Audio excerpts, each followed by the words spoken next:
you? Great to see you.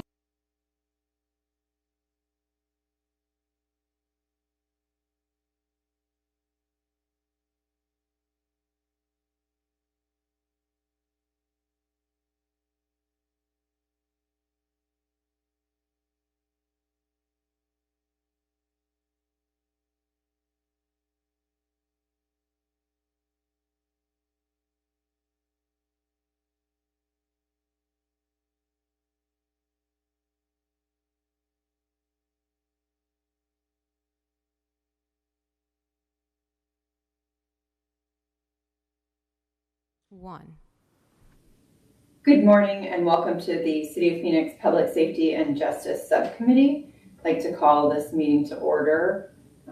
9:32. We do roll call. Sorry, call to the public. I apologize. So we'll turn to David Benton for information on call to the public. Thank you, Madam Chair. Good morning. Members of the public may speak up to 2 minutes to comment on agenda items.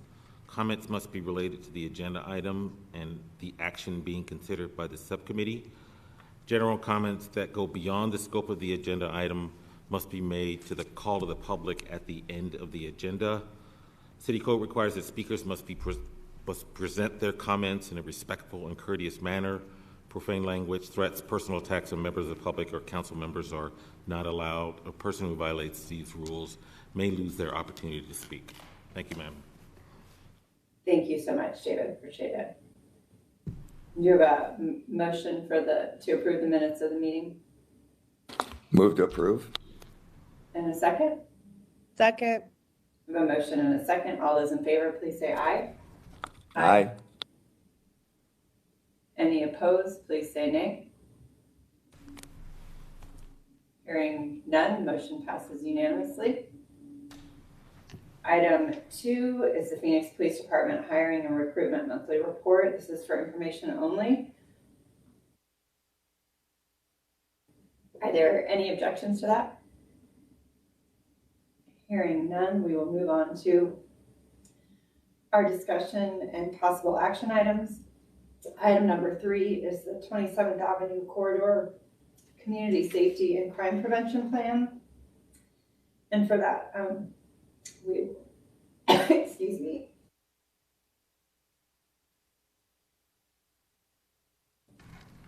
We'll turn to city staff. Lori Bays, please. Good morning, Madam Chair, members of the subcommittee. This item is a plan to further address crime and improve community safety along the 27th Avenue corridor. What I want to stress about this plan is that it is not intended to replace, but to build upon and complement previous and existing efforts to reduce crime along this corridor. We also want to recognize the previous and ongoing efforts of both former and current council members, as well as members of our community, to address crime and improve quality of life in this area of our city. As we move forward, we will be working with the subcommittee members, as well as the council districts included in the plan area and community groups in these neighborhoods, to determine how this plan should be adjusted or expanded to address what we know is a significant need, more significant than we can address all at once. The plan presented today is intended to propose an infusion of new resources, including technology resources, as a pilot to provide a measurable impact on crime while recognizing the significance of the challenge as well as the limited staffing resources that we are currently working with. The intent is to be reasonable and measured in our approach, using the data and input from the community as our guide. We will be as agile as possible moving forward, moving to address other areas of need as improvements are made in the initial areas and as resources allow. With that, I will introduce the team who will be presenting today. Gina Montes, Deputy City Manager, Spencer Self, Neighborhood Services Director, Keeney Knudsen, Street Transportation Director, Assistant Chief Steve Martos with our Police Department, and Esteban Gomez, Community Bureau Chief with the Prosecutor's Office. Gina? Good morning, Chairwoman O'Brien and members of the subcommittee. It's a pleasure to be with you this morning to discuss the initiative that we're proposing. The departments are working collaboratively to address crime and quality of life issues in the 27th Avenue corridor in response to trends we are seeing and community concerns. We are proposing a 2-year pilot project beginning in a limited number of intersections and then, as Ms. Bays discussed, moving on to other areas. Today we will discuss the goals for the pilot project, resident concerns and crime trends, focus areas, strategies, and resources needed. By focusing our efforts and resources and using technology, our goals are to improve the safety of the area, build upon the city's relationships with area community groups and community partners, and reduce violent and quality of life crimes at key intersections along the corridor. The community has provided regular and frequent feedback and complaints recently of trespassing, drug use, prostitution, violent crime, and also property maintenance and blight issues. There have also been requests for dedicated resources to resolve these issues. The community concerns are backed up by the data. Comparing 2018 to 2021, calls for service are up by 9%. Aggravated assaults are up by 50%. Armed robbery is up 12%. Calls for shots fired have more than doubled, and possession of narcotics and dangerous drugs are up 10%. In response, we are proposing a pilot program focused on key intersections, which will include coordinated support resources and oversight to improve safety and security, partnerships with neighborhoods, schools, property owners, and service providers. The team includes the city manager's office, prosecutor's office, neighborhood services, public transit, street transportation, human services, and of course the police department. Focus areas for the project are primarily at intersections along 27th Avenue. On the southern end is Indian School at 27th Avenue, with interventions primarily at and surrounding the intersection. This map shows the preliminary study area for research by Arizona State University, which we will discuss later in the presentation. A key part of this initiative is the use of data to evaluate and drive our effectiveness and strategies, and again, which we'll discuss in detail. This map shows 3 additional focus areas, including Northern Avenue, Metro Center, and Hatcher Road, from 19th Avenue to 7th Avenue. Working with Councilwoman Guardado and community members, the plan for Northern and 27th Avenues is already in place and helped inform interventions for the corridor. This plan was put in place to provide a safer environment for the area and also future residents of Project Haven. Similarly, in the Hatcher Road area, Councilwoman Stark and the community have been engaged in discussing safety needs for the area. Finally, Bell Road and 27th Avenue will be the northernmost intersection for the pilot project. The first group of strategies involves outreach, education, and partnerships, recognizing that the city alone cannot address these issues without the support, involvement, and feedback of the community. It includes developing and fostering ongoing collaboration with the community and stakeholders, area cleanups with partners, and a partnership with ASU on data analysis, which includes a pre- and post-intervention study. The second group of strategies includes prevention and intervention, and this includes monitoring and reporting of blight and proactive identification of solutions to ongoing blight issues, promotion of crime prevention through environmental design principles along the corridor, and also including I-17, specifically the underpasses. Engage and provide resources to businesses and property owners, again recognizing the importance of these partnerships and involvement, and identifying and working with service providers for drug-related issues identified along the corridor. The third area includes enforcement. This includes technology-based solutions, working in conjunction with all the partnering departments, focused code enforcement, and close coordination with the prosecutor's office in community prosecution strategies. Now I'll turn it over to the department, starting with Director Spencer Self. Thank you, Gina.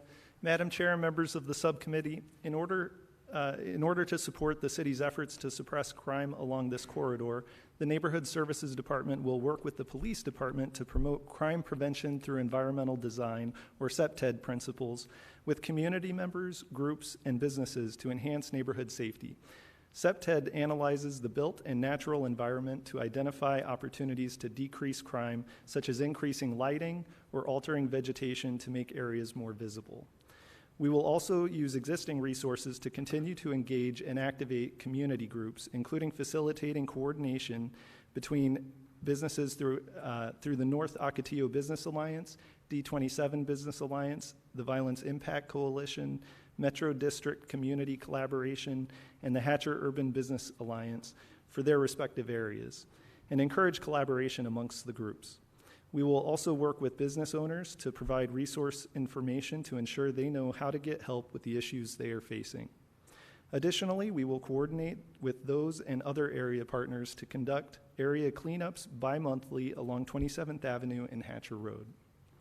Finally, we are requesting one neighborhood preservation inspector to provide dedicated support to coordinated efforts through focused code enforcement. This inspector would enforce blight, zoning, and regulated business city code violations in support of the city's effort to suppress crime, reduce blight, and eliminate illegal business operations. They would also work with the community to identify vacant buildings and ensure they are secured to city specifications. I will now turn the presentation over to Director Knudsen. Thank you, Spencer. I will be presenting on both of the efforts that street transportation and public transit will be taken on as part of this proposal. The first thing that our department, street transportation, we will look at focusing is additional street cleanings around the 9th Avenue and Hatcher Road areas. That would be weekly cleanings that we would be providing to be able to address some of the debris and trash that's left around there to be able to improve the look and the feel of the area around there. The second area is addressing lighting concerns. As Gina Montes mentioned that we have I-17 underpasses we're looking at. These would be focused in on improving the lighting that's in there, actually converting it over to LED and adding additional fixtures in there to improve, to address visibility concerns, but also to improve safety. Those would be focused both on our vehicle traffic areas as well as our pedestrian traffic areas. And that would be under 6 underpass locations, starting with Peoria and moving north from there. And then finally, working with our public transit department, they're planning to use both bus operator contract staff as city staff to be able to monitor activity at the bus stops, to monitor what might potentially be criminal activity at those locations, and also the impact of that kind of activity in the cleaning of those bus stops. So looking at opportunities or needs for additional cleanings that might need to happen at those bus stop locations. Public transit staff has already installed additional signage there to discourage loitering at the bus stop. And then also they will be looking at amenities that might need to be looked at, both adding furniture and other aspects to be able to make those bus stop be more improved for our traveling public. So now I'll turn it over to Chief Martos, who will take you to the police department.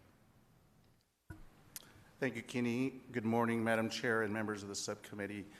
Before I go into the police department's proposal for this project, I just wanted to remind or go over a little bit of some of the challenges the Phoenix Police Department has been facing over the course of the last year to year and a half. I know you're intimately familiar with some of the staffing challenges that we have faced. From our 3125 number of allotted sworn personnel, we are down approximately 400 officers from that number. Over the course of last year, our priority 1 calls for service increased by 9%. So our proposal here really is much more a technology-based solution to help force multiply our efforts in this particular area as we begin to address some of the issues and concerns of this neighborhood and businesses in the area. So first off, I want to talk about the Firefly gunshot detection system. As some of you may be aware, this is a system that helps us detect location and triangulates where gunshots occur. In one of the previous slides, you may have noticed that we have seen an increase of calls for service related to shots fired, which more than doubled. And so we believe using the Firefly gun detection system along the 27th Avenue corridor will assist us greatly. In addition, we are requesting 30 point tilt zoom cameras. These are similar to those that the council has recently approved for the downtown corridor, but with one difference with this one is the portability. In fact, all of these technology solutions are portable in nature. As you may be aware, the Phoenix Police Department is data-focused, data-based, meaning we go to where the crime is occurring based on data. And so as we move into the 27th Avenue corridor, one of the things that we want to be, that we are keenly aware of is as we begin to conduct enforcement of these areas is crime displacement. And so the old adage of squeezing a balloon, when you squeeze the balloon, the air goes somewhere else, and we are keenly aware that crime may be displaced to other parts of the city. So thereby, we believe that making these items portable will help us, again, data-driven. If crime moves to another part of the town, where the 19th Avenue, 35th Avenue, we can easily move some of these technology solutions. Next is fixed license plate readers. As you are aware, we currently have approximately 12 license plate readers that are attached to vehicles. These are not those kinds of license plate readers. These are more readers that are going to be attached to whether it be a light pole or whatever might be appropriate at intersections, at these particular intersections along the 27th Avenue corridor. We believe as crime occurs, for example, if a crime occurred of a armed robbery with a shooting at 28th Avenue in Indian School, capturing an individual who might be leaving that area, whether it be in a vehicle, captured by a camera, then being able to obtain that license plate is critical for us to be able to solve those types of crimes. As you know, along with any kind of technology solution, there is infrastructure improvements that are required, and we want to ensure that we have sufficient server space to retain some of this information. Along with that, all of you know the effectiveness of bike patrols, so we're requesting additional bicycles for our patrol officers where they can go into areas that are not necessarily traditionally accessible by vehicles. Our bike patrol officers do such a phenomenal job that we're requesting additional bicycles.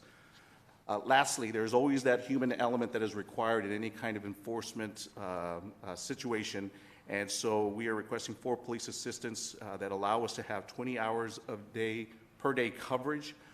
Their assignment really is to conduct that follow-up, review camera information, do some of that research when crime occurs in real time, potentially, when a crime is occurring. For example, last night we had a shooting near 27th Avenue in Indian School, and a vehicle fled the area. I strongly believe, had we had this in place, one of our police assistants could have, in real time, been able to provide information to responding officers. So. With that, this is the Police Department's proposal, and I would like to now turn this over to our partners at the City Prosecutor's Office and our Community Bureau Chief, Esteban Gomez.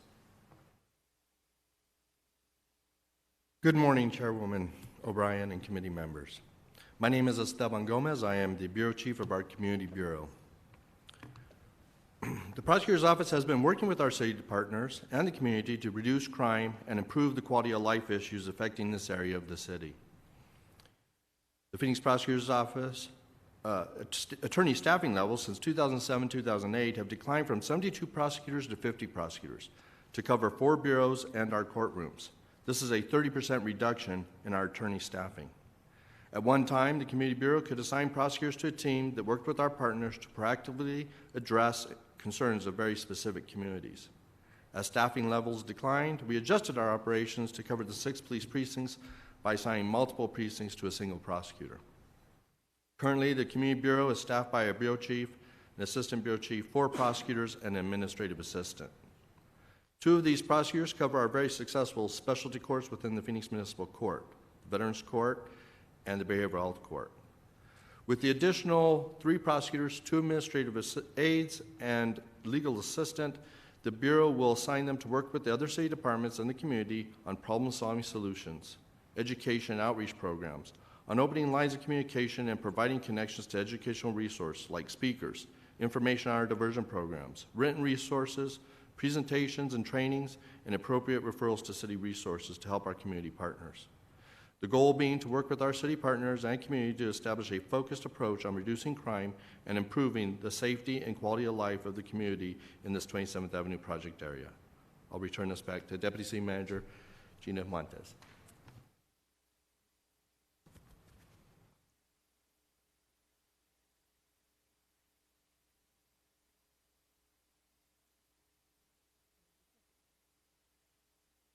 Reviewing the data in collaboration with ASU is an important piece of the project. ASU School of Criminal Justice will be conducting a pre- and post-intervention study to evaluate how the strategies are working. ASU will be assisting in the development and tracking of performance measurements and data, including baseline data and tracking of trends. As Chief Martos mentioned, the study includes monitoring of displacement of issues to nearby areas, and this data will assist us in making adjustments as we go. ASU will be an important part of the team with ongoing analysis and consultation. The following is a sample of performance measures which will continue to be refined. Calls for police service, types of calls for police service, resident and merchant perceptions of problems, visible signs of disorder, referrals of individuals in need to social services and uptake of those referrals, ease of procuring illegal drugs in focus areas, and vacant structure assessments and abatement case cycle times. Here's an itemized list of resources we are requesting, again, in the prosecutor's office, neighborhood services, and the police department, also including street transportation. In summary, total year one estimated costs are approximately $2.6 million. This includes one-time costs of $2.1 million, ongoing costs of $463,872 for the partial year of ongoing costs. For the current fiscal year, costs in this area will be covered by the existing general funds available. The total annual cost thereafter would be $1.4 million, roughly. So, Chairwoman and members of the subcommittee, we're recommending approval of approximately, bear with me, I'm going to read the full dollar amounts, approximately $2,654,072 in the current budget for the remainder of the fiscal year, including approximately $2,183,700 in one-time expenditures and $463,872 for ongoing costs, and $1,436,375 annually thereafter. With that, we are available for questions and discussion from the subcommittee. Madam Chair, may I ask a question, please? Yes, go ahead, Councilman Warren. Thank you, I appreciate it. I guess first for, I think it was Keeney, the street cleanings that were discussed, those are, I think, somewhat analogous to the ones that are done downtown by the campus, and that's caused there's been some, I guess, backlash. I don't know what the word would be. You would think it would be something innocuous, but that hasn't been the way it's been treated. I assume those are going to be deftly handled so that backlash isn't replicated. Is that correct? Maybe that's for Gina. I don't know.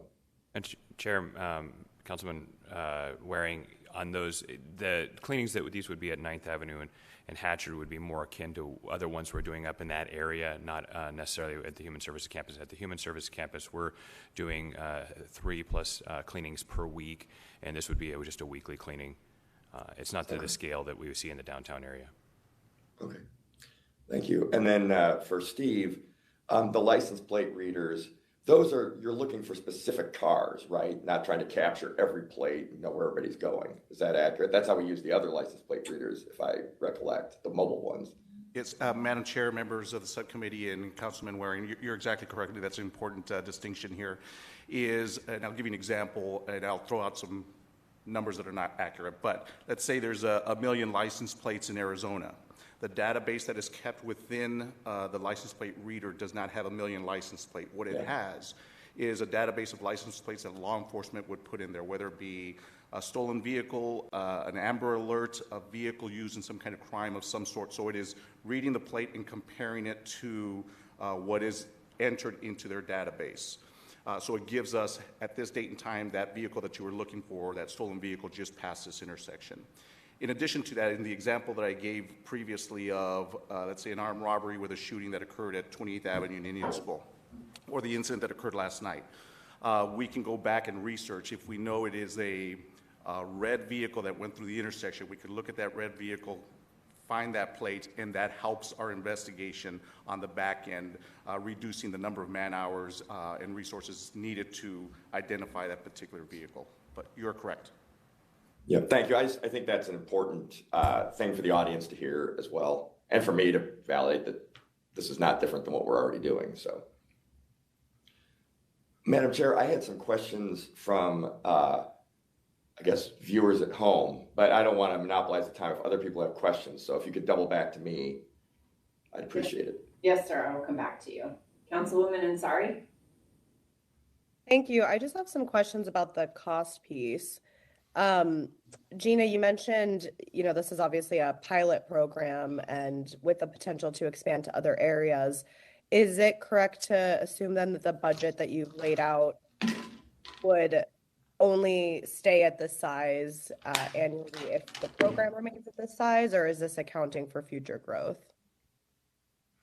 Thank you, Chairwoman and Councilwoman Ansari.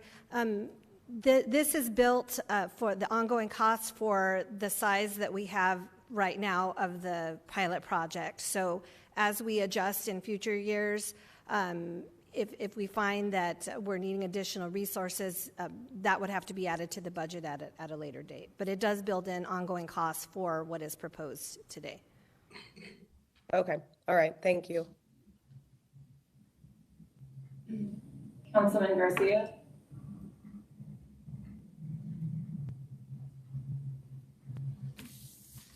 All right, Councilman Waring? Thank you, I appreciate it. So the questions are for folks who are supportive of the project, but they had a couple, I guess, specific questions. They are questioning the exclusion of the 19th Avenue corridor, especially Dunlap south to Camelback, with specific attention to 19th Avenue in Glendale. Per the regular meetings that many neighborhood leaders and myself have had with Commander Izzet and his team, we know that this intersection is ground zero, their words, for the distribution and use of fentanyl. And they believe that should be a focus of the efforts here. And I would ask for a response to that. Maybe I'll read through the rest of the questions. If we get a bigger response, I'd appreciate it. The 19th Avenue corridor is lined with, their words, crime-ridden apartment complexes, and the complex that generates the majority of the crime, this is their interpretation, Santa Fe Springs, is owned by the city of Phoenix. Here's another. If CBI is one of the outreach teams, they need to be held accountable to goals as they have not been in the past. What are the city's efforts regarding drug-related issues? And what is the time frame or length of time to coordinate with area partners on the bi-monthly cleanups? Finally, for any strategy to be successful, Phoenix Cares must operate 24/7. And I think that's it. So I don't know who takes which question, but those are questions that people had that they were afraid wouldn't get answered if, I guess, I didn't ask them. So. Chairwoman, Councilman Waring, let's start with the 19th Avenue corridor and kind of the rationale behind the 27th Avenue piece. At this point, we're looking at specific intersections and starting with those areas. It's a resource issue, number one, and also using the data, evaluating the effects of that. I will say that for some of the things discussed or asked about, so for example, some of the apartment complexes in Santa Fe Springs was mentioned specifically, we have ongoing efforts related to that area, and we meet with the community on a monthly basis, and there is a lot of attention dedicated to the apartment complexes specifically in Santa Fe Springs. So that will continue to take place, and the coordination between the two precincts will continue. just from a standpoint of starting somewhere, that doesn't exclude efforts that are already ongoing on the 19th Avenue corridor that already are occurring and will continue to occur. And I will say, if PD can add to that, I'll turn it over to Chief Martos. Thank you, Gina. Madam Chair, members of the subcommittee, and Councilman Waring. Yeah, I think part of it was we wanted to be good stewards of what it is that we are doing. So when we start looking at, although I feel incredibly confident that what we are requesting will work in this area, there's also a piece that we need to try. We need to try it. There needs to be a trial period that is there some successes that we're seeing? We'd also like to work out the kinks, if there's any, to improve upon this particular philosophy that this proposal will work. In addition, we were deliberate in not over-promising and under-delivering. And as I mentioned earlier, the phenomenon of crime displacement, we know that once we get into this area, crime is going to be moving somewhere else. And so with that, we were cognizant of the fact that whatever we are going to be requesting, that it be portable in nature, so that 6 months from now, 10 months from now, whatever the case may be, as we see crime begin to move or these issues begin to affect other neighborhoods, that we can move these assets to those areas to address those issues in their neighborhoods. So more than anything else, we don't want to overpromise and underdeliver. In addition to that, we want to be good stewards and ensure that this proposal is in fact what we believe it will do.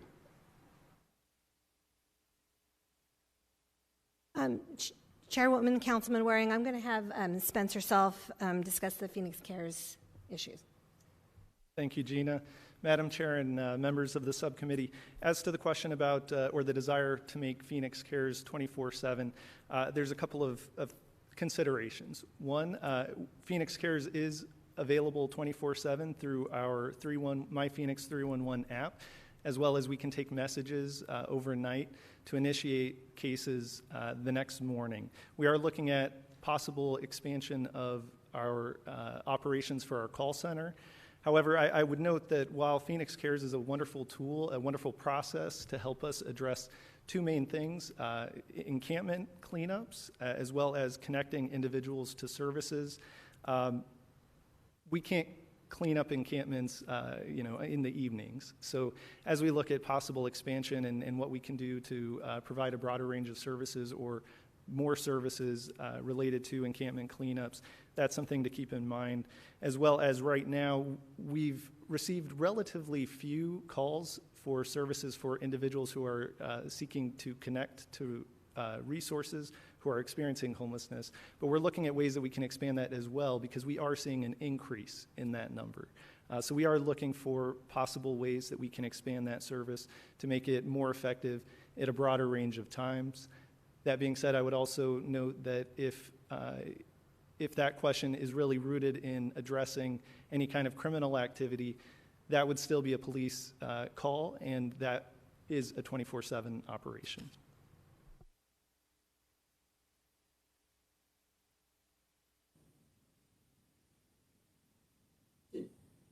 Did that address all your questions, Councilman Moore? Yes, I think so, and perhaps I will, I've got these in writing too, so perhaps I'll ask if maybe the team can connect with the citizens who are asking as well, if there are more specific questions. I'll find out and then get back to you. Thank you, though, I appreciate it. Of course. And I believe we have some public comments. Or Councilman Garcia, do you have some questions or comments? I can wait till after public comment. Okay. Thank you. Thank you. We move to our public comments for this item. Yes, Chairwoman, we have 8 requests to speak. And the first one is Stacia Hurst. Stacia, are you on the line? Hi, thank you. Please Can you guys proceed. hear me? Yes, please proceed. Hello, Council women and the subcommittee members. I just wanted to ask, is the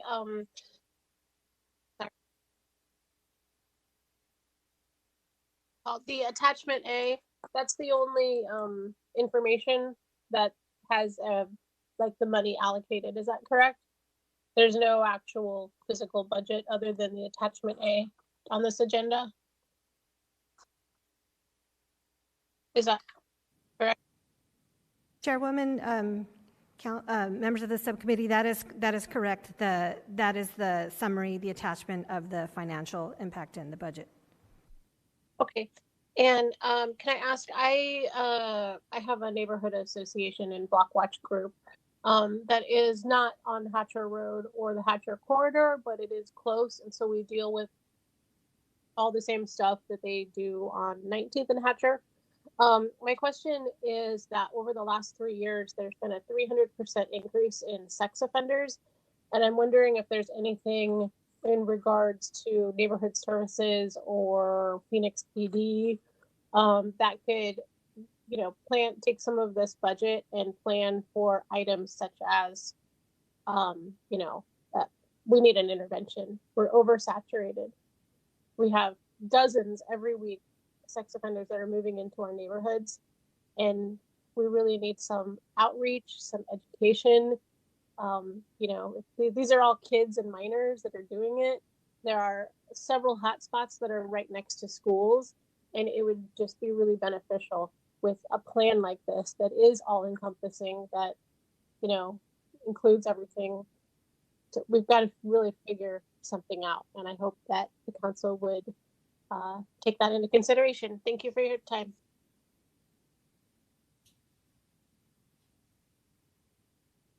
Thank you. Do we have our next speaker? Yes, the next speaker is Cynthia Graber. Cynthia, are you on the line? Yes, I am. Thank you, Public Safety Committee, for letting me speak today. My name is Cynthia Graber. My family has lived in Phoenix for over 4 generations. I am a member of the VIP Coalition, the 23rd Avenue Task Force, and 19 North. I applaud the work the subcommittee is creating on the safety and crime prevention of 27th Avenue, and I fully support all technological advances in doing so. I believe the committee is being short-sighted in not including 19th Avenue, specifically Glendale Avenue, in the plan. I have been begging City Council to put up cameras on 19th Avenue Glendale for over a year. This area is well known as the Bermuda Triangle of all criminal, drug, and gang activity. Last week, we had 4 people die from overdoses on that corner. We have the same criminal drug dealers and trespassers every day. We need a special task force to investigate all trespassing and drug offenses on the corners of 19th Avenue. I have lived in my home for 26 years. In the past 5 months, we have gone from maybe a constant 100 constant drug dealers and trespassers to over 400 constant drug dealers and trespassers every single day on that corner. I want to know what the City Council is doing to address the fentanyl crisis in Phoenix. I have not heard any mention at any City Council meeting, anything regarding working on any solutions to fix this crisis. We are losing more people every day, children and adults, to fentanyl overdoses. We have more people dying from fentanyl overdoses than we do from COVID. What is our mayor and City Council doing? We are not protecting the public health and safety of Phoenix citizens. We need to do something today, and I'm here to help in every way possible to make a safer, healthier Phoenix. Thank you.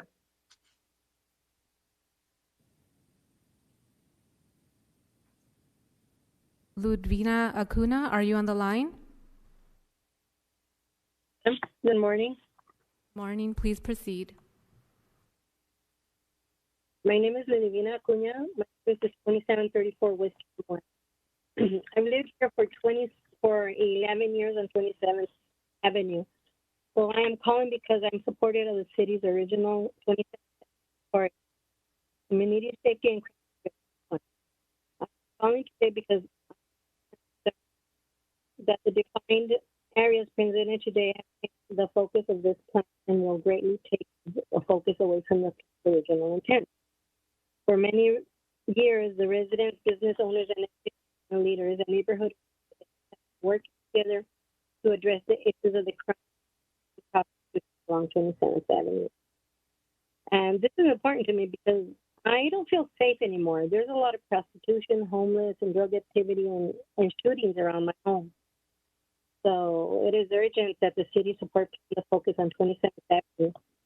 This plan was specifically requested by those of us who have worked for years along 27th Avenue from Northern to Lindy School to give the crucial support we need to take our neighborhoods safe again. that the subcommittee revise the boundaries of this plan to the 27th corridor from Northern to Indian School. Thank you for listening to us.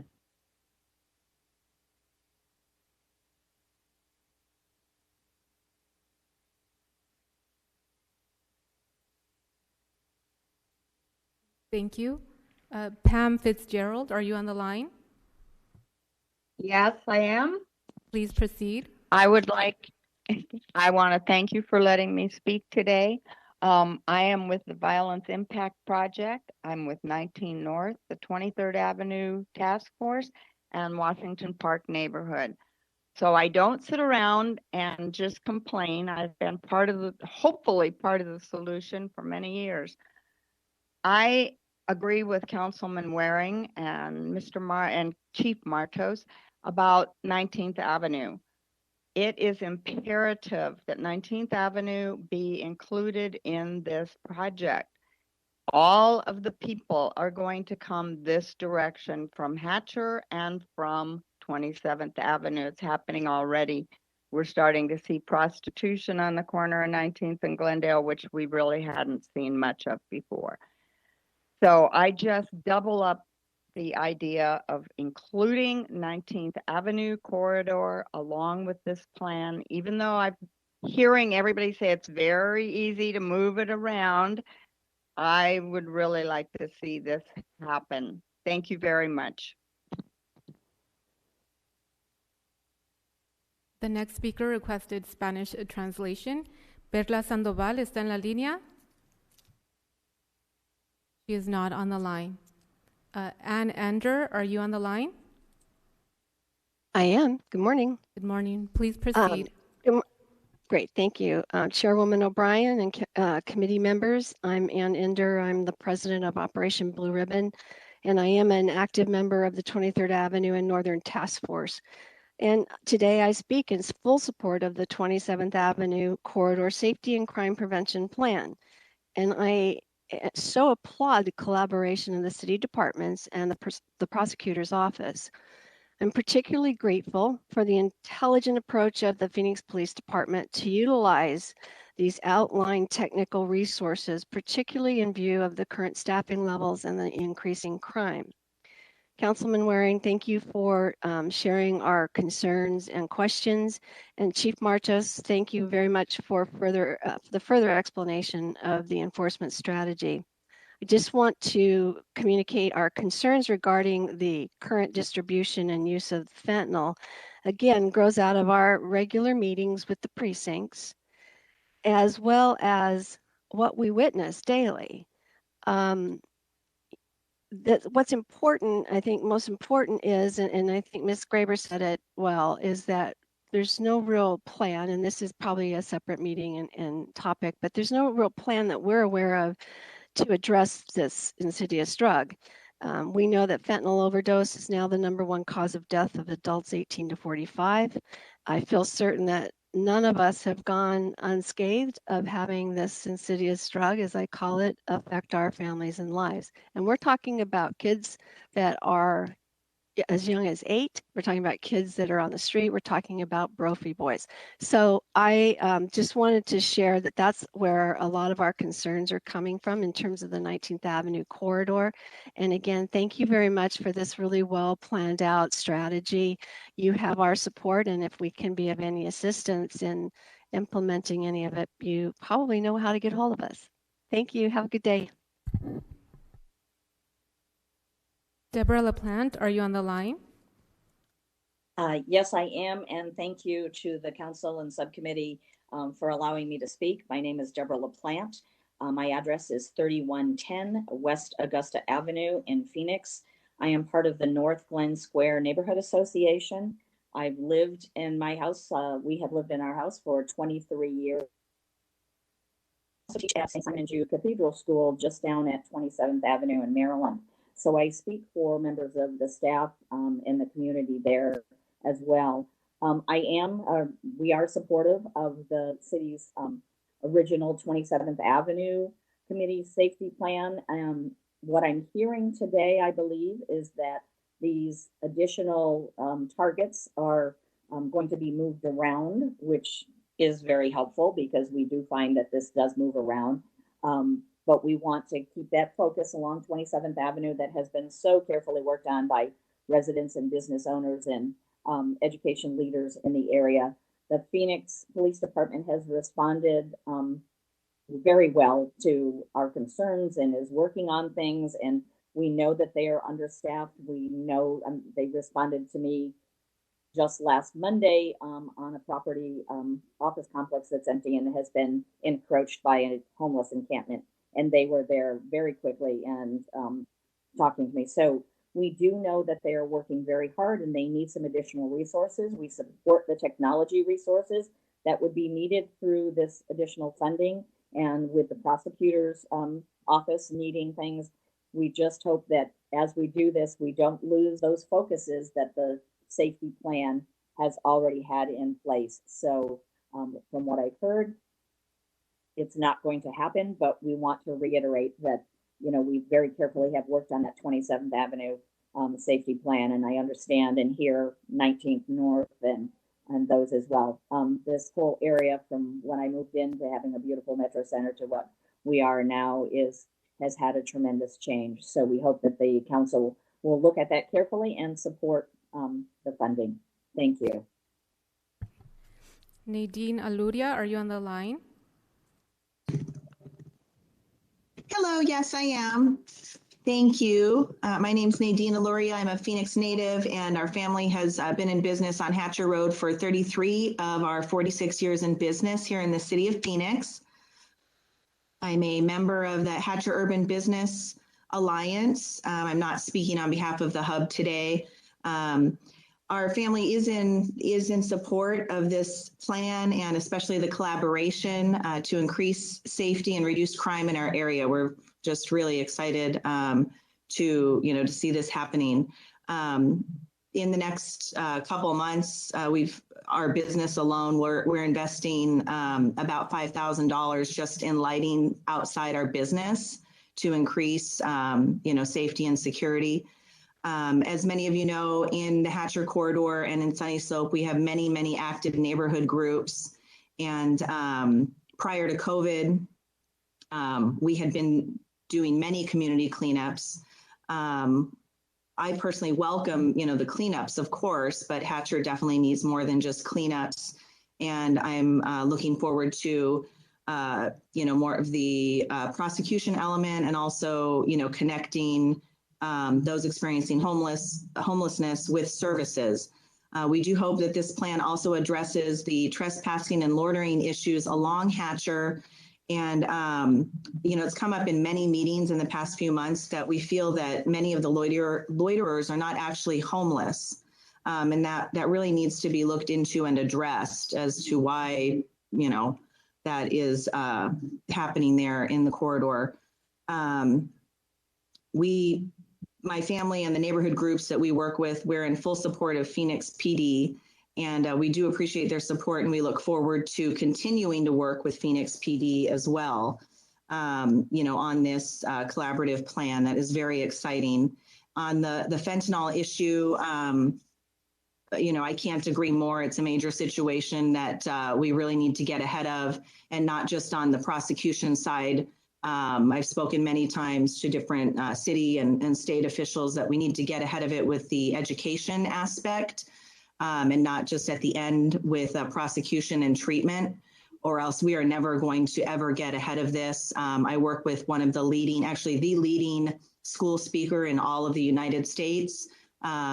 If anybody would like information on that, basically what's needed is funding for that. But there's no way we're going to get ahead of this just with prosecution and treatment on the fentanyl issue. And due to the border, it's an increasing situation where we live here in Phoenix. So thank you for hearing me today. This concludes our request to speak. Thank you so much. Councilman Garcia, would you have your questions and comments now? Yeah, thank you, Chairwoman. I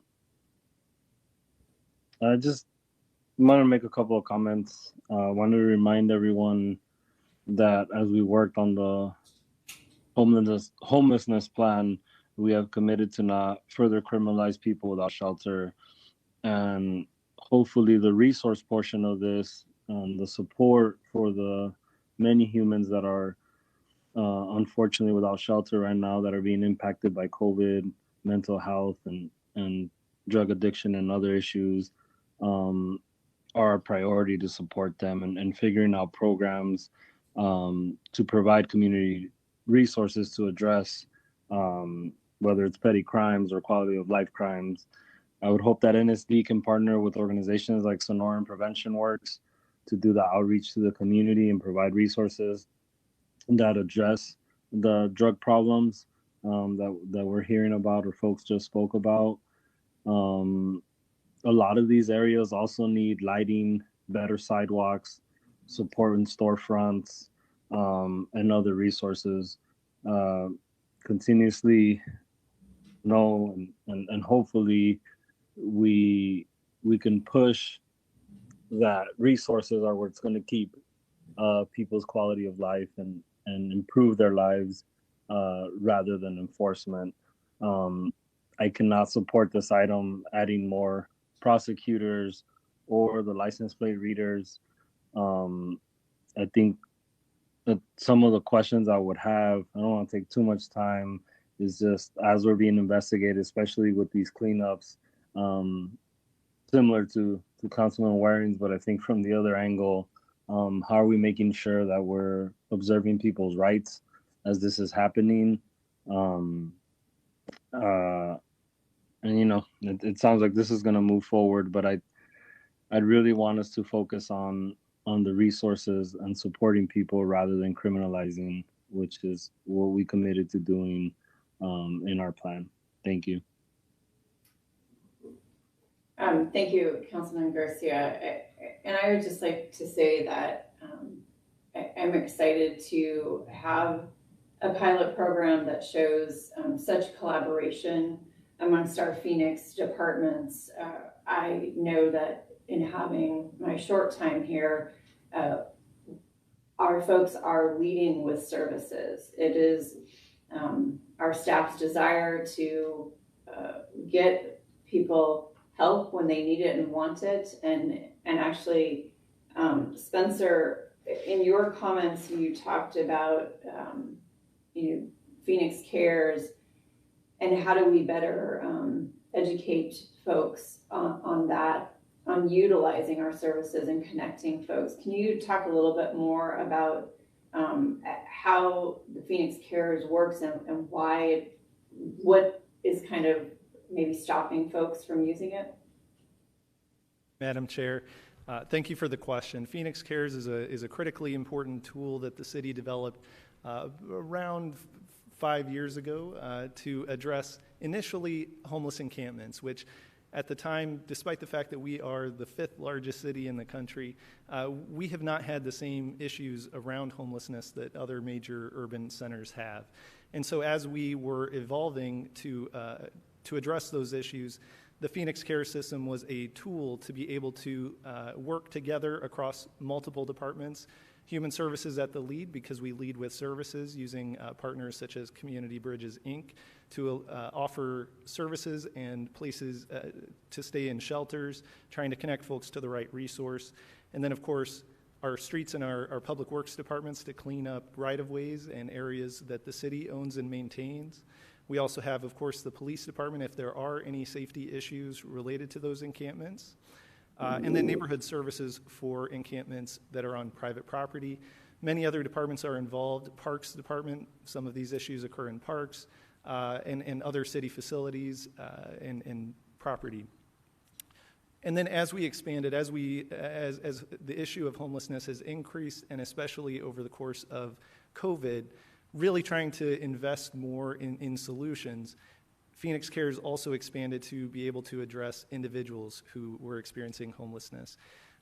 So we have several CBI crews and a great partnership with CBI to connect individuals when they are calling, maybe someone who's newly homeless, doesn't know what options may be available, or someone else who's engaged someone on the street and they're in crisis of some sort that need help. We can connect them to CBI to help address that as well.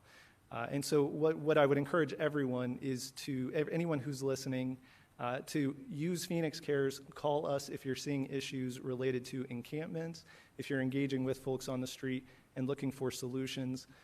We are continuing with the Human Services Department, to identify the partners, and thank you, Councilman Garcia, for mentioning the Sonora organization. There are several within the city of Phoenix that work alongside us, alongside our police department, to help do better outreach when we see issues that are occurring on the street. That's a bit outside of the Phoenix Cares process, but it's part of the city of Phoenix and how we respond to any issues related to homelessness. Thank you.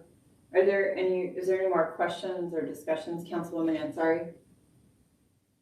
Thank you, Chairwoman. Just want to make a couple of comments as well. First of all, thank you again for the presentation, and also to the members of the public who have called in today. On the fentanyl issue, I just wanted to comment that I think I completely agree that this is certainly a crisis. I know there's a lot of work happening at the state level on this issue. Actually, my former high school teacher and now state senator, Christine Marsh, lost her son to this crisis, and she's impressively turned this tragedy into action by introducing a bill at the legislature that could potentially save many lives. Senate Bill 1486, I'm sure folks have been following, but just wanted to comment on that as well. But certainly very interested to explore other ways that we as a city could work on this issue. And I know my office received some comments yesterday following our ARPA conversation.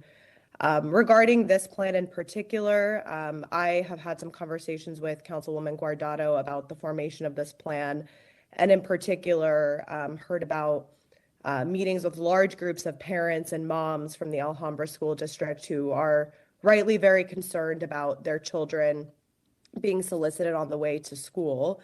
Regarding 19th Avenue in Glendale, definitely hear those concerns, but I understand there have been other crime mitigation efforts taking place there, and would hope that we could work on those as well, although this in particular is, of course, the 27th Ave plan. So I just wanted to make a motion to approve this, but I would like to include an amendment to actually add the area of 27th Avenue from Indian School Road to Northern Road to the areas of focus in this plan. Thank you.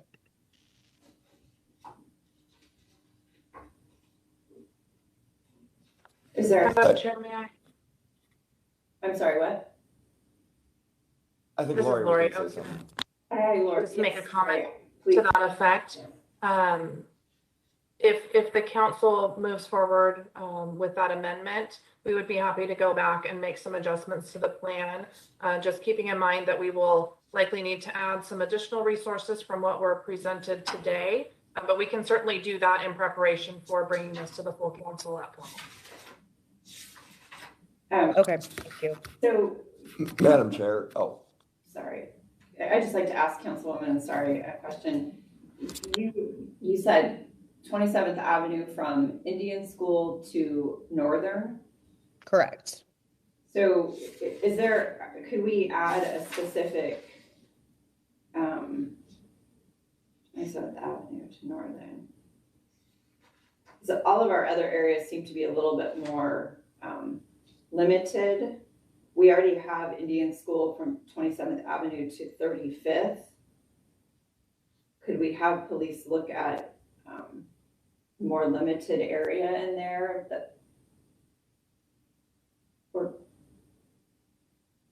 my concern is that we would stretch resources that we have available by adding what I believe that's going to be about 4 additional miles for Indian School, Camelback, Bethany, Glendale, Northern, approximately 5 more intersections. Madam Chair. I mean, my hope was that, sorry, go ahead. I apologize. Madam Chair, members of the subcommittee. So as it relates to the 27th Avenue corridor, what we did, we were specific about identifying these particular intersections and areas. We will be working along the entire 27th Avenue corridor, so it's not to say that we will not be looking at Bethany or Camelback or any of these other intersections. It encompasses the entire area.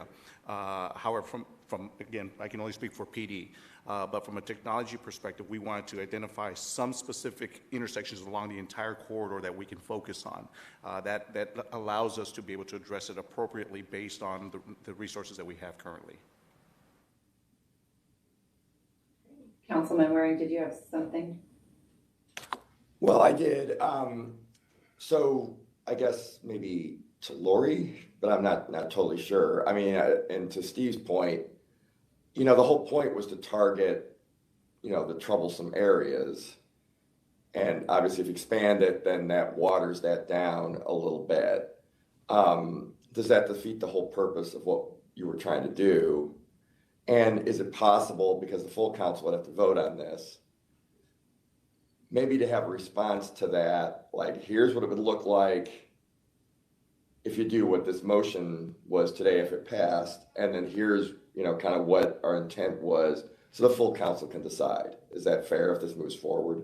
Because I don't want to send something forward that's not going to be able to accomplish the goal, if we're not going to have a more robust discussion with the full council about it. So, Madam Chair, members of the subcommittee, Councilman Waring, we could certainly do that. An alternative would also be to bring that back to the subcommittee for you to review it in greater detail once we have an opportunity to go back and add those additional components in and what we think is actually doable with the amount of resources that we have. And as I mentioned, we may need to potentially ask for some additional resources beyond what we're asking for today. We do want to find a balance, between addressing all of the areas of need and actually being able to make a measurable impact and be effective with the resources that we have, even including the ones that we're asking to newly add today. So we can look to expand into those areas, and we are certainly hearing the feedback on that, and we want to be able to do as much as possible. But also, to the chairwoman's point earlier, perhaps we can come back with some recommendations of where we can target within that area along 27th Avenue to address some of those additional intersections, perhaps Bethany Home or Camelback, as either next steps or part of this initial effort. But we want to make sure that we're not biting off more than we can chew, per se. So, we want to make sure that we're being very calculated in how we apply these resources so that we can make that measurable impact and be effective. And then once we are effective in a particular area, we can move to the next one. So, understanding all of the concerns, we're really trying to find that balanced approach, but we can go back and add some recommendations to expand just a bit, within reason, so that we can still be effective, but also address some of the concerns mentioned today, and then bring that back to you here at subcommittee, or we can bring that to the full council if that's what the subcommittee would prefer. Madam Chair, Lori, I mean, normally I might say bring it back to the subcommittee would make sense, but doesn't that set everything back a month, at least? It does. Yeah, I hated to make that an option, but.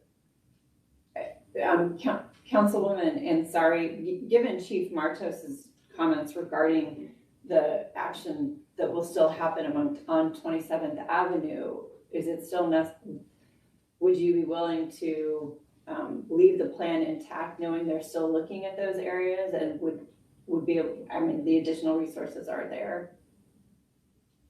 I like what Lori and Councilman Waring sort of suggested. If it's possible to kind of look at both options, like what, the current plan as is, and then different forms of expansion, whether that's the full 4-mile corridor or maybe some targeted approach.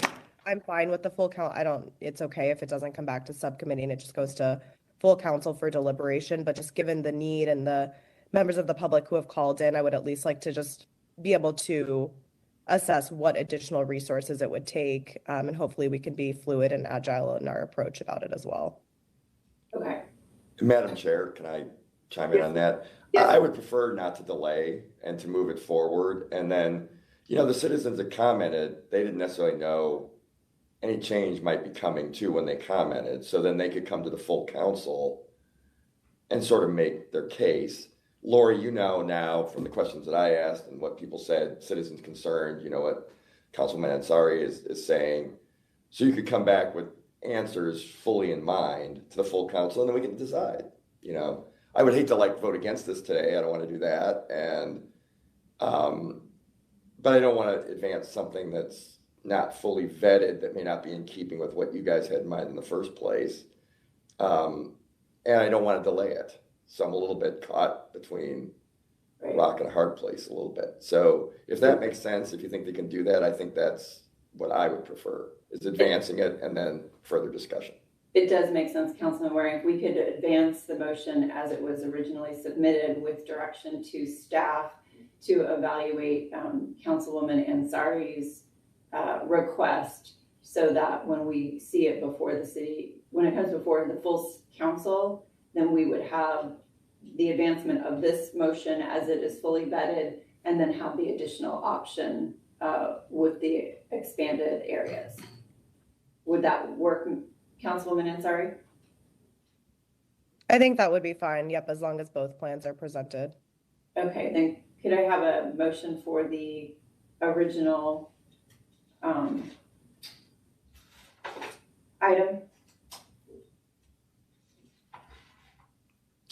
Motion. Yeah. Motion to approve. Item number 3? Second. Okay, I have a motion and a second. All those in favor, please say aye. Aye. Aye. Aye. Any opposed? Nay. Okay, the motion passes 3-1, and staff will bring back also, in addition to this motion, an option, request, so we can evaluate that request as well. Thank you to all the speakers who took time to call in today on that item. Now we will move to item 4, which is the Unmanned Aircraft Systems Program. And for that, we will go to Chief Scott Walker.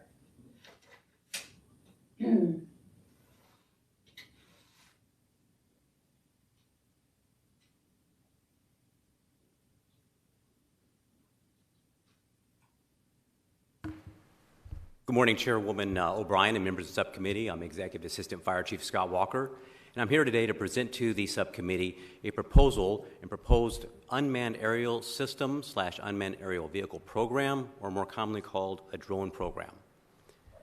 The objectives today will be to discuss with the subcommittee the potential U.S. UAV program benefits, the history of our program development, the proposed governance structure, the implementation strategy goals, and a proposed implementation strategy. Over the last 8 to 10 years, the explosion of the really drone or UAV US market has reached into the commercial area and commercial arena. Both private and public sector have realized significant benefits can be realized as they serve their customer or their community in our case. Some of the specific areas that we have identified that could greatly enhance the City of Phoenix and our service delivery would be in the form of, first, increased safety to our employees.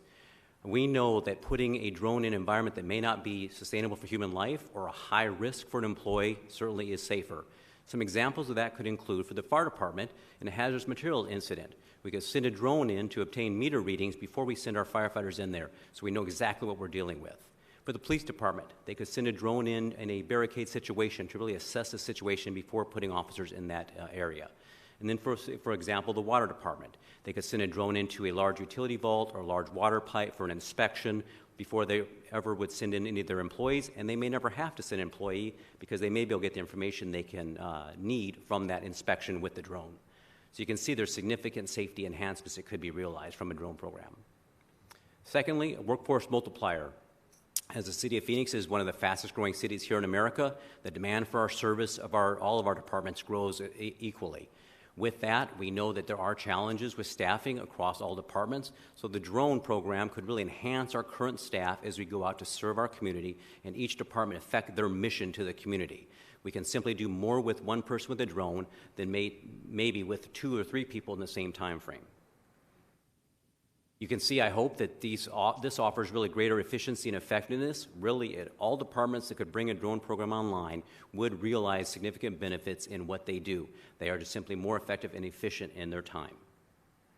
They are a very cost-effective solution. So with this explosion over the last several years, the drone quality and the technology has advanced significantly. The audio-video capabilities have significantly improved. They now have infrared and thermal imaging. This is particularly important to the fire department. We can use this to find hot spots in a large warehouse-type fire to help finish the extinguishment of that. That just occurred back a few weeks ago, back in Boston, on an 8-alarm fire they had. They were able to use their drone to help extinguish that fire. Also, on a large warehouse incident, this is a very high-risk incident for us. Those buildings get full of smoke. We can use a drone to find the heat source in that building and send our firefighters in the closest location, thus reducing the risk of our fighters having to work through a very smoke-filled, dark, dense environment and try to find that fire. So with the improved technology has actually come a reduction in costs. So you can now buy a very good recreational drone at any of our big box retailers here in Phoenix for under $500.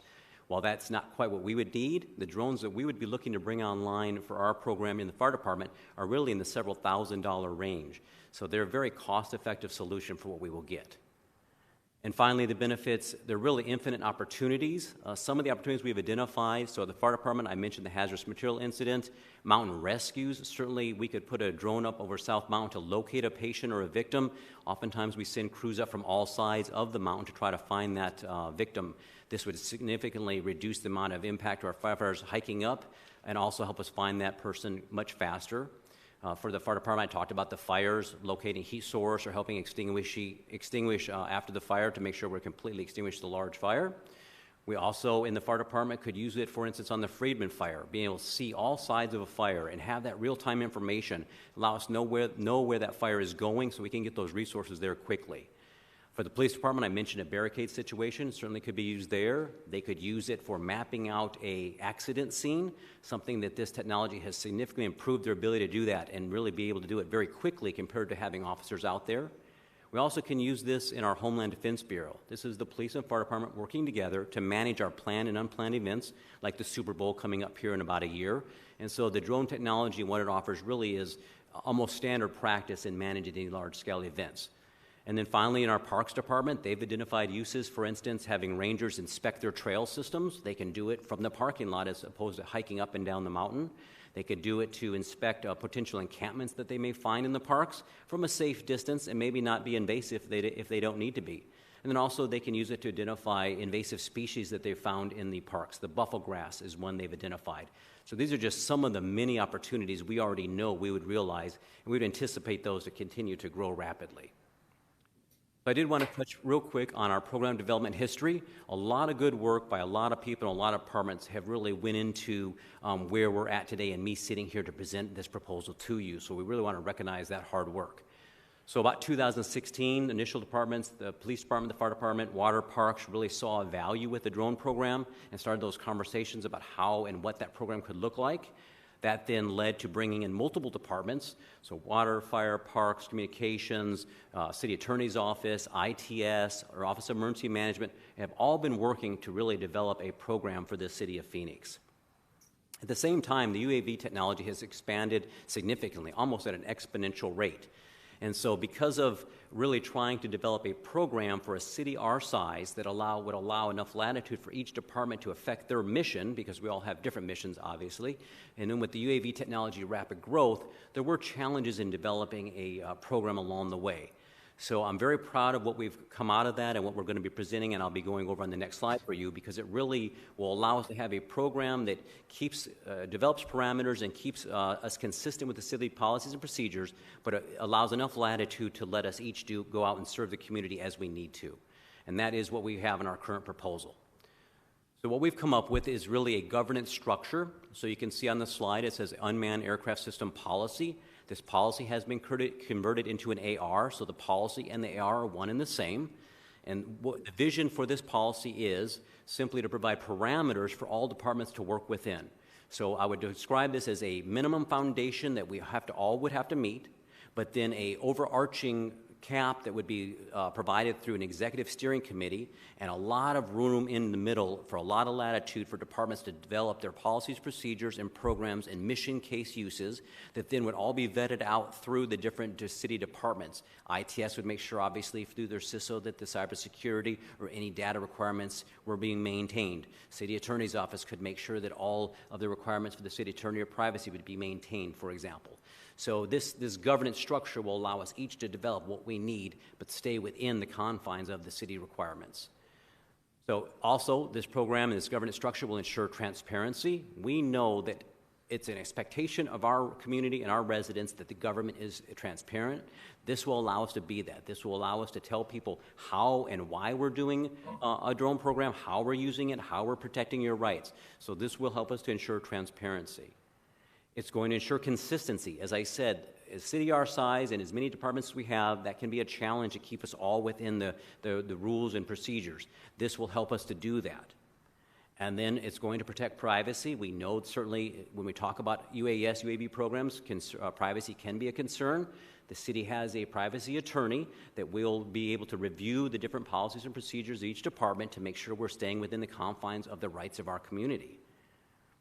And then lastly, it also provides a path for future programs. While we've identified early adopters, which I'll point out in just a minute, other departments are going to have and want to bring on a drone program in the future. Aviation has already discussed that they see a value out there for the airport, but they're just not ready at this time. This policy will ensure a process for other departments in the future to bring on their own program to affect their mission.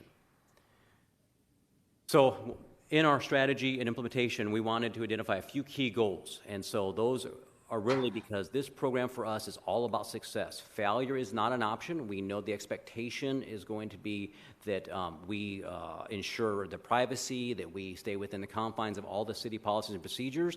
So we want to make sure that we are ready for that. So the goals we've identified are first, and I'll repeat this, is full transparency to our community. We know that's a priority to mayor and council and to our community. We will ensure that. We are going to make sure we have significant community outreach. Each department will be responsible for socializing their program. We've already directed the fire department in our community education section to put together a campaign that we could push out if approved to move forward to let people know how and why we're using drones, the value and to the community really. And so each department will exercise and socialize their programs as they roll them out. We're going to use a proof of concept model. We want to start small and build upon it. We want to build, each department can build on the other department. So if the fire department is allowed to move forward first, as the other departments come online, they will learn from us. We will assist them with their policies, procedures, training, whatever they might need, because we want to, again, ensure success only. And then finally, we'll be using a crawl, walk, run strategy. So we're in the fire department, we've identified a few use cases. We want to make sure that we have identified those use cases. We've already identified how we would deploy those units. We have a consultant on contract that's an SME that can help us finalize our policies and procedures. We want to make sure that our training program meets all the requirements. We have developed that, and we already have actually certified pilots ready to go if approved to move forward. So it'll be a very crawl, walk, run, proof of concept along the way to reach to full operational service. So finally, the proposed implementation strategy that we're here today to ask approval for from the subcommittee is first, as I mentioned, we have an early adopter group. So our early adopter group is going to be the fire department, the parks department, the water department, the communications department, and then the police department. So this group will be working to bring their programs online over the next approximately 12 months. It's going to be a coordinated, phased approach. So our specific ask is, phase one, to allow the fire department in this current budget to bring on a drone program. We would absorb the cost within our current budget for our initial purchase of drones.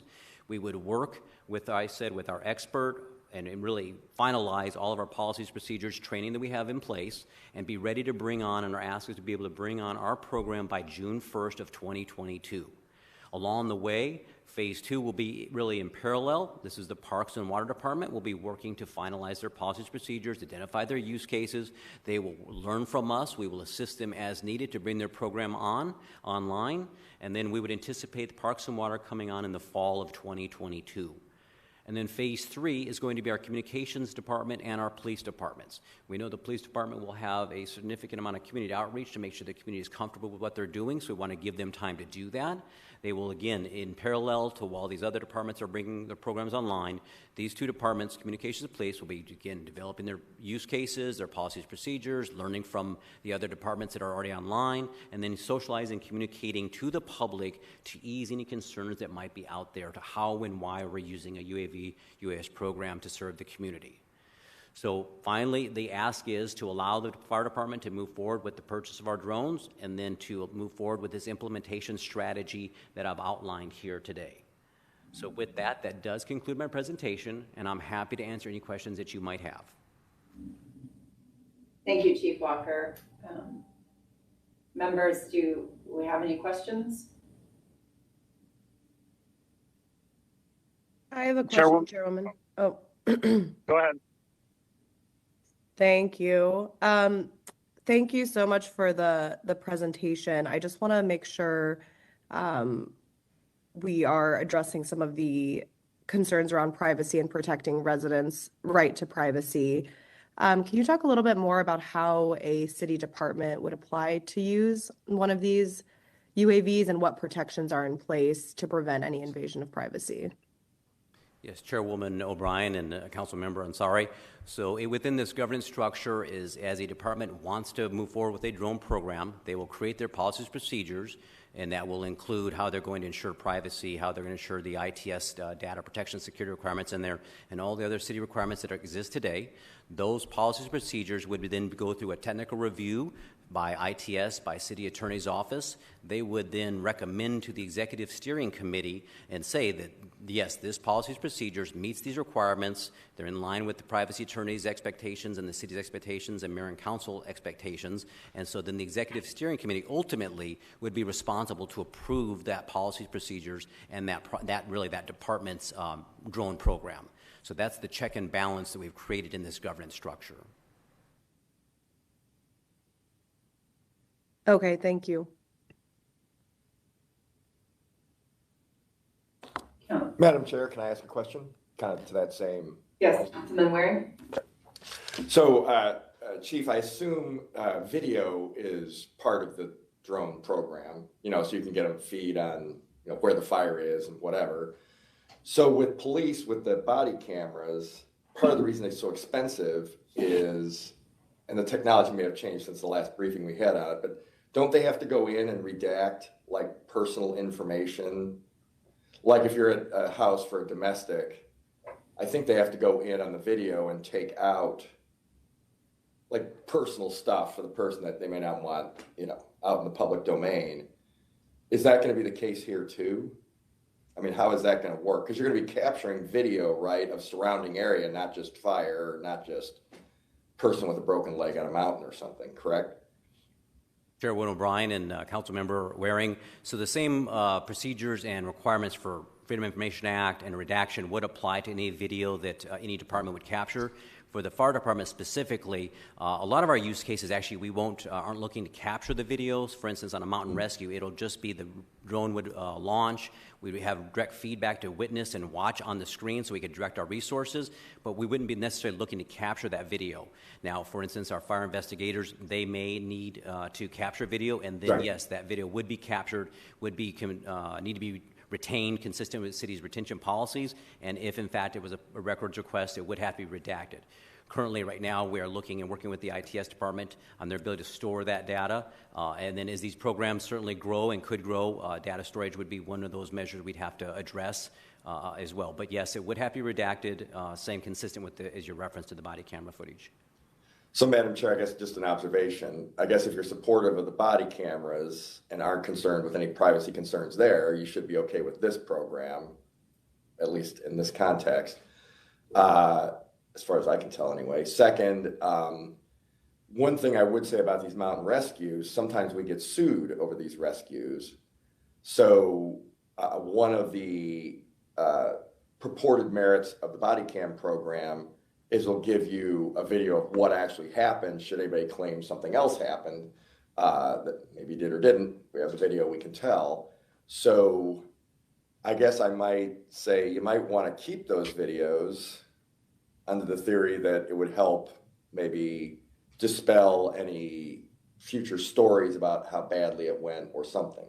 It may not, but has there been any thought about that? Because that's one of the things that came up when we use video in other contexts. Chairwoman O'Brien and Councilman Waring, yes, that is a conversation we're having, and that's why definitively I can't say we would or wouldn't. So some of our work with our SME, our consultant, is just that, is there enough benefits? Certainly for us, it could be a training benefit to store that. Right. And so we are evaluating really which use cases would it make sense. Maybe in the end we decide we should store that data for different reasons you pointed out, also for ones we've identified, like I said, for training, and we're working through that at this time. Okay, so it's not, you haven't completely decided how you're going to do that, but you're still discussing it. Correct, yes, sir. Okay, thank you. Thank you, Madam Chair. Councilman Garcia, thank you for your patience. No problem. Thank you. I guess my questions is, one, kind of why you're presenting for everybody else. I think obviously for the mountain rescues and a lot of these things, it makes complete sense.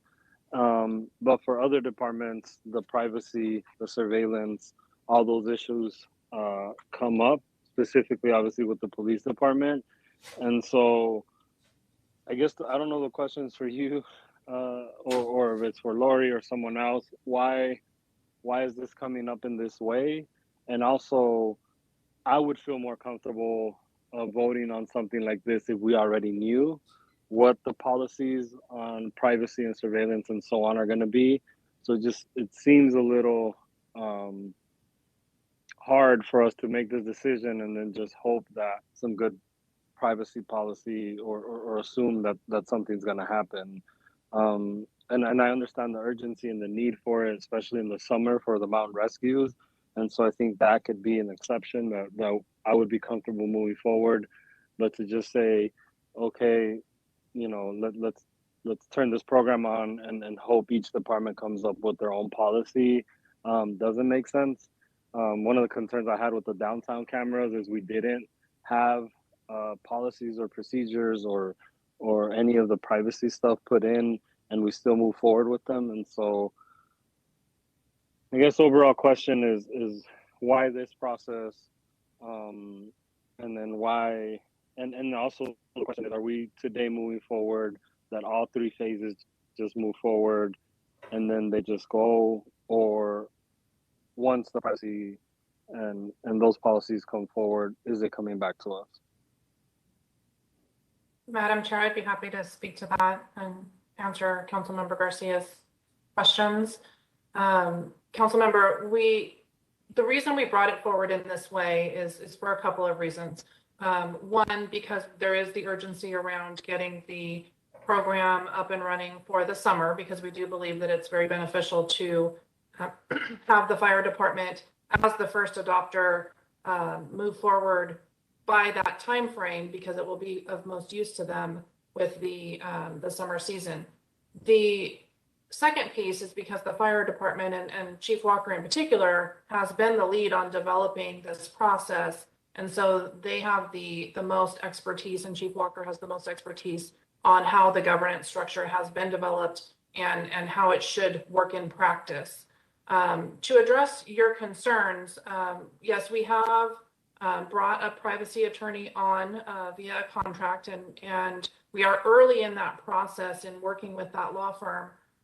However, we would be happy to move forward in a phased approach if that's what the subcommittee would like us to do, and move forward with phase one and then bring back the additional experience that we've had and what we learn from our experience and vetting things through with the privacy expert guiding us in bringing back those policy developments and revisions. Part of our rationale was that in order to really develop effective policies, we have to have some lived experience with use of drones in order to identify all of the different types of issues that are going to come up. And so we'd be happy to do that in a phased approach with the subcommittee and bring those things back.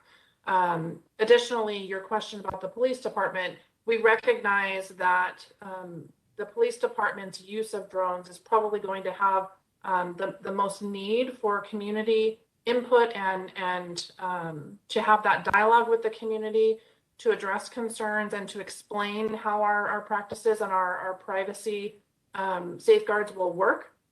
And so we wanted to give time for that, and that's why they're in the third phase, to give time for them to have that community engagement and to be able to answer those questions and to be able to further explain to the community exactly what those safeguards are going to look like.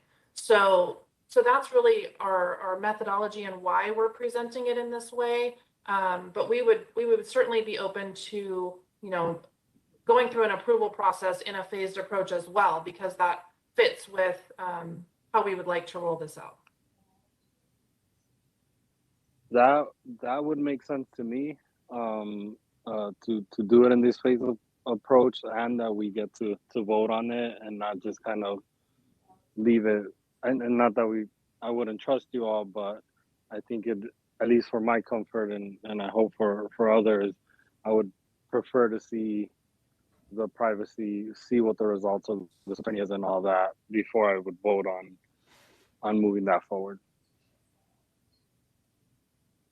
Thank you, Councilman Garcia. Chief Walker, where are we at with the policies as it relates to this first phase? Chairwoman O'Brien, so for the fire department in phase one, our policies and procedures are very close. They're definitely in draft form. We have pilots certified. We have a training program in place. We have the use cases really identified, and now our consultant is, I said, on contract to help guide us through the final development of all those things, consistent with your direction. And so we are confident we can execute and have our program in the fire department up by June 1st, as we've outlined. Wonderful. And when those policies are ready, you could send those out to the council just so that we could see them? Chairman O'Brien, when we can get them finalized and get them out for review, if that was your direction, yes. Okay. All right. So are there any other questions or comments? Do we have a motion then a motion to approve item 4 for phase 1? I guess is that, Lori, the best way to amend that motion? Yes. Okay. And do I need to include in the motion that you'll come back, or we'll just add that to our future meeting list? I don't know that it's necessary to include it, but you're certainly welcome to include that. We would definitely need to come back to gain approval for the future phases. All right. So if I could have a motion to approve item number 4 for the phase 1 implementation.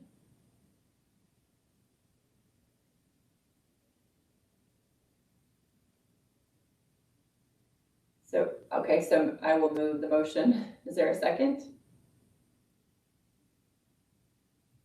Second. Thank you, Councilwoman Ansari. We have a motion and a second. All those in favor, please say aye. Aye. Aye. Any opposed? Hearing none, the motion passes unanimously. Thank you, Chief Walker, for presentation and the information. Do appreciate that. Then we have, do we have additional public comments?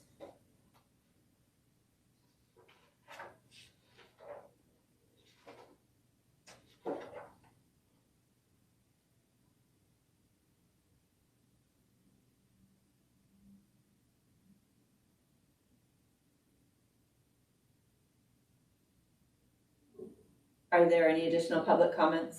Chairwoman, there are no additional comments. Okay, great. Then we have the future agenda items.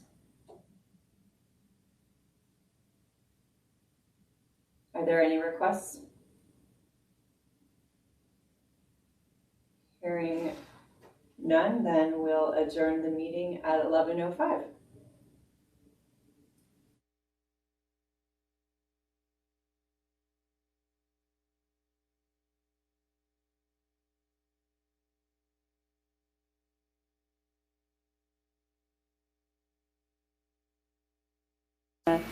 Canada,